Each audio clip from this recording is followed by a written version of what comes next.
Supreme Magus, Web Novel, Chapter 490, Warg Part 2. Lith's eyes were brimming with mana, but not because he was angry. He was staring at the steaming plates in front of him with life vision to make sure no one had spat in his food or beverage. There was only a brief time window before saliva became invisible even to his magical perception. The waitress had no idea what was happening, so the scene made her quiver. "I'll take that one, thanks," he said to a second waitress as he switched the tray she was carrying with the one in front of him. Lith had ordered the house specials because it made it much easier to replace them without notice. "Tell whoever spiced my food that they need a healer fast, or they will not live long enough to see spring. I advise throwing away the stuff on that tray, if you don't want to spread the disease." Lith lied through his teeth. Not even he could diagnose something from saliva, but those present had no way to know that. Panic spread inside the tavern as a terrified yell came from the kitchen right before the service entrance was slammed by someone who was in a great hurry. The tavern's patrons looked at their plates like they had been served live rats. Many of them started to hold their bellies while fear and self-suggestion made them feel sick one after the other. "I'm sorry, are you also a healer?" asked a pretty waitress who looked like she had just dined on rusty nails. She was a redhead with a lot of freckles on her face and a nice figure. "Depends. Can you afford one?" Lith loved it when his plans came together and hated his meals being interrupted. His voice oozed sarcasm and annoyance. "I'm just a waitress," she replied. "Then I'm just a ranger." Lith's smile was as sweet as an unripe lemon. Soon he was the only one still inside the tavern. That was a low blow, Solus thought. Her reprimand lacked conviction since she liked unwarranted hostility even less than Lith's antics. She couldn't understand how the very people he was about to risk his life for could treat him like that. All is fair in love and beer. Lith filled his glass with a second pint and left the money on the counter. He was many things, but not a thief. He had just finished his meal when a sadly familiar voice came from behind him. Was that really necessary? Baroness Enja was the ruler of the land surrounding Magus. She was a middle-aged woman with long blonde hair braided into a single tress which almost reached her waist.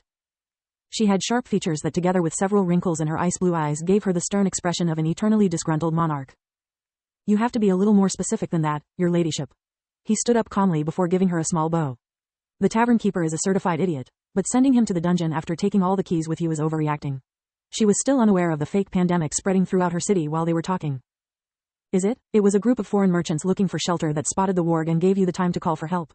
"I'm a foreigner too, and I'm going to put my life on the line for every certified idiot who lives here. I don't ask for gratitude since I'm just doing my job, but your citizens could at least treat me with the respect this uniform deserves instead of like a thief. Real heroes don't ask for recognition, medals, or rewards. They just do the right thing because it's what heroes do." The Baroness' voice was as sour as Lith's. "Well, your ladyship, when you find one, I'm sure they will be glad to help. Meanwhile, as long as my services are required, I'll be this city's judge, executioner, jury, executioner, warden, and, when necessary, its executioner." Lith warped to the western wall, where according to the witnesses, the pack of Warg was supposed to arrive. Warg were another one of the fallen races. They were wolf-like creatures that legend said descended from a tribe of hunters who had been cursed by the wolf god for killing one of their cubs. Taken individually, each one of them was as strong as a magical beast. It made them dangerous, but alchemical tools and the protection offered by the city walls would be enough to decimate them if that was all they were capable of. Unlike real magical beasts, monsters were not intelligent creatures. They were unable to coordinate their attacks nor to exploit their enemies' defenses' weak points. The larger a pack of Warg, the stronger it was. They were able to share their life force, their mana, and even their wounds. According to the bestiary Lith kept in Solispedia, a pack with enough members could employ some animal tricks, like their intelligence also grew with their number.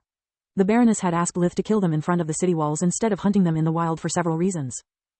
The most important one was that she hoped that by witnessing the rangers' actions, her people would stop being so arrogant.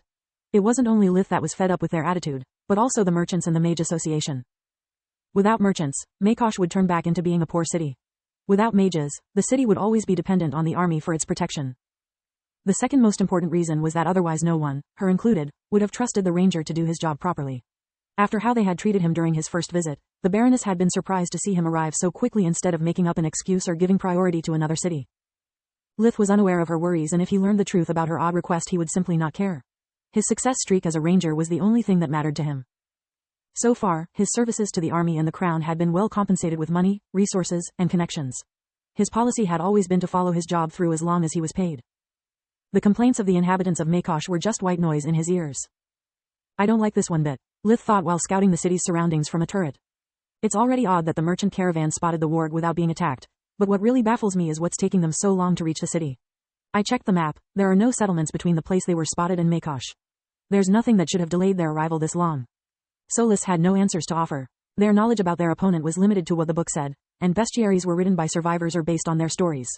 The bestiary provided by the army was much more detailed than the old one they possessed, but Lith didn't trust it. Not after what had happened with the orcs. He stood watch for a few hours, using accumulation to refine his core while he waited together with the city guards for the incoming attack. The setting sun blinded the watchers looking at the horizon, while its rays reflected on the snow blinded those checking the ground. It was only then that the attack began.